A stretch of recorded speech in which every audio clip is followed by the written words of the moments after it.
My name is Lakshmi. I'm a journalist. Now, the second question is Muslim men are allowed to marry 4 or 5 times, I think, and they don't require their wife's permission, the first wife's permission to marry. I mean, correct me if I'm wrong, to marry more number of times. So I actually don't see any logic in this because I believe it's one man, one woman. That's the institution of marriage. So please clarify. Thank you. Now coming to your second question. In Islam, men marry 4 times, 5 times, and they don't ask permission from the first wife. Why? As far as polygyny is concerned, a man having more than one wife, Islam is the only religion, and Quran is the only religious scripture on the face of the earth which says marry only one. There is no religious scripture besides the Quran. I'm a student of comparative religion, which says marry only one. There is no verse in the Bible, no verse in the Bhagavad Gita, no verse in the Veda which says marry only one except the Quran. If you read the Hindu scriptures in Ramayana, the father of Sri Ram, how many wives did he have? How many wives? More than one? More than one. 3 wives. Fine. Shri Krishna, according to Mahabharata, how many wives he had? Unlimited. Not unlimited. You don't know your scripture well. No. Did he have 4 wives? No. I have no idea. Not 4, not 100, not 1,000, 16,108 wives. How many wives he had? 16,108. So why can't we Muslims have 4? What's the problem? When Shri Krishna can have 16,108 wives, why can't we have 4? Further, if you read the Vishnu Purana, chapter number 24, verse number 1, it says a Brahmin can have up to 4 wives. If you read the Jewish scriptures, it gives you permission to have as many wives as you wish. If you read the Christian Bible, it gives you permission to have as many wives as you wish. If you read the Bible, Abraham had 3 wives. Solomon, how many wives he had? He had 700 wives. It is later on, the church has put a ban that Christians should marry only one, not the Bible. It is the Jewish community married more than one wife. It was in 1950 that chief rabbi passed a synod that Jews should marry only one. So it is the rabbi, not the Jewish scriptures. And according to Hindu scriptures, you can marry as many as you wish. It is the Indian government in 1954 passed a law called the Hindu Special Marriage Act. Hindu Special Marriage Act, which says Hindus should marry only one. It is not the religious scripture. It is not Bhagavad Gita. It is not Ramayana. It is not Mahabharata. It is not Veda. It is the Indian Penal Code. The Indian government, which has passed a law in 1954 that Hindus should marry only one. But according to the statistics of the status of the woman in Islam, if you read the government documents on page number 66, 67, it says that Muslims do polygamous marriages. You know what is the percentage in India? 4.3%. How much? In India, 4.3% of the Muslim men do polygamous marriages. A statistic between 1951 to 1961. Hindus, how many? 5.06. 0.7% more than the Muslims in India, according to the Indian government. Even though it is prohibited according to the Indian law, yet they do more polygamous marriages than the Muslims. Why? Now, let's analyze what does the Quran say. Quran says in Surah Nisa, chapter 4, verse number 3, marry women of your choice in 2s, 3s or 4s. But if you can't do justice, marry only one. This statement, marry only one, is only given in the Quran and no other religious scripture. It says, marry women of your choice in 2s, 3s or 4s. But if you can't do justice, marry only one. So if you want to marry more than one woman, one of the criteria of the Quran is you should do justice. If you can't do justice, you should marry only one.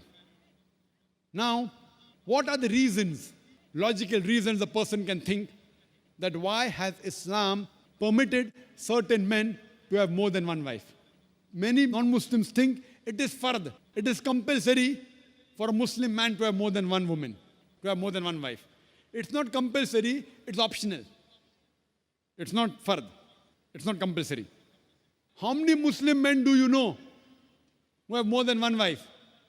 How many do you know, sister? How many do you know? A few. How many? A few again. Few means 1, 2, 3. How many? Yeah, at least about 3. About 3. Have you heard of Dharminder? Yeah. How many wives he has? 2. Muslim or non-Muslim? Non-Muslim. Non-Muslim. Your previous chief minister, what's the name? Jayalalitha. Yes. Hindu or Muslim? Hindu or Muslim? Hindu. Hindu, fine. Now these are famous personalities. Fine. How many famous personalities you know in India who have got more than one wife? The 3 you know may be locality, fine? Yeah. Local, maybe friend in your neighborhood, maybe your colleague. In India, there are more non-Muslims having more than one wife than the Muslims. Now let us understand what are the logical reasons. Come back to logic now. Now, by nature, if you ask any medical doctor, he will tell you, male and female are born in equal proportion. Girls and boys are born in equal proportion. But any medical doctor, any pediatrician, any children doctor will tell you that the female sex, the female child is stronger than the male child. That's the reason there are more deaths in the male children as compared to female children. So in children's age itself, the female children are much more than the male children. As life grows on, there are people dying due to accidents, due to alcoholism, due to war. There are more males dying as compared to females. Today, if you analyze in the world, there are more females in the world as compared to males. There are few third world countries like India where the male population is more than the female population. And do you know why? The reason is because of female feticide and female infanticide. According to an article, a program which came on BBC by the name Let Her Die, the program was assignment. There was a British reporter by the name of Emily Buchanan. She comes to India and she says that every year in India, more than 1 million fetuses are being aborted after they identified that they're females. She says more than 3,000 every day. You multiply, more than 1 million every year. According to the Tamil Nadu government hospital report, she gives the statistics, out of 10 female born alive, do you know how many are put to death? 4. Sister, did you know that? Tamil Nadu, your state, your beloved state, according to the government statistics, out of 10 females born alive in the government hospital, 4 are put to death. There are billboards put in Rajasthan and here, which says that spend 500 rupees and save 500,000 rupees. You know what does it indicate? Spend 500 rupees, do ultrasonography, do amniocentesis, identify the child you're carrying is a female, abort her, and save 5 lakh rupees, 500,000 rupees. Maybe a couple of 100,000 upbringing her, and the remaining 100,000 in dowry. If you stop this evil practice in India, our beloved country, stop the female infanticide, stop the female feticide. Even in India, the population of female will be more than the male population. If you see the rest of the world, if you see New York alone, there are 1 million females more than males. In USA alone, there are 7.8 million females more than males. In UK alone, there are 4 million females more than males. In Germany alone, there are 5 million females more than males. In Russia alone, there are 9 million females more than males. And God alone knows how many millions of females are more than males throughout the world. Suppose I agree with your philosophy, sister, you said, 1 man, 1 woman. If I agree with you, sister, with your philosophy, 1 man, 1 woman. And suppose my sister happens to be in America, or your sister happens to live in America. And suppose the market is saturated. 1 man, 1 woman, saturated. Yet there will be 7.8 million females who will not find life partners. 1 man, 1 woman. Now the option for these 7.8 million females is either marry a man who already has a wife or become public property. You say, Dr. Zakir Naik, public property, such a harsh word. Sister, it is the most sophisticated word I can use. I cannot use a more sophisticated word than public property.